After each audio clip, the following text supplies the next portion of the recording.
C'est important que tout le monde se mobilise pour la libération du docteur Oussama Abou Safia parce que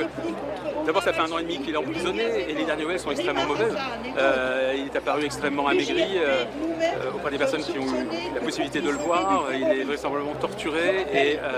lui-même dit qu'il risque de décéder très prochainement en prison si rien n'est fait, s'il ne sort pas. Et puis donc nous sommes détenus dans des conditions déplorables, maltraités, mais en plus il est détenu de manière absolument arbitraire.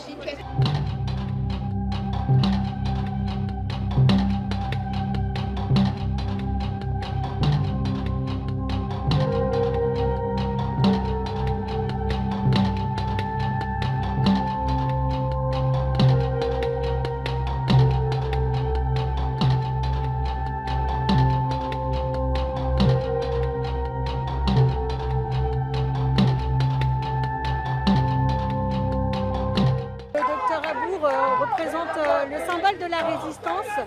et je pense que c'est pour ça qu'aujourd'hui il y a un acharnement et il est important aujourd'hui qu'on ne lâche pas parce que derrière le docteur Abou il y a une multitude de médecins, d'infirmiers, d'ambulanciers qui ont été assassinés, de journalistes et là aujourd'hui il faut que le monde se réveille, là il n'y a plus de débat sur le fait que ça soit un génocide. Et il ne faut pas qu'on lâche, il faut qu'on aille jusqu'au bout pour qu'il soit libéré et ça restera notre symbole jusqu'au bout.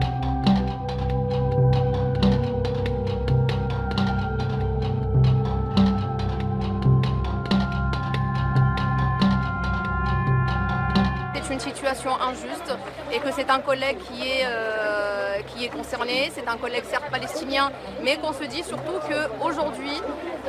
nous sommes tous des soignants et si on exerçait à Gaza, n'importe qui, n'importe lequel d'entre nous aurait pu être à la place de Dr Hussam Abou Safia. Donc en réalité, Dr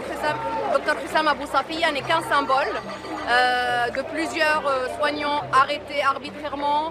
emprisonnés, torturés, sans procès, sans aucune raison légale valable.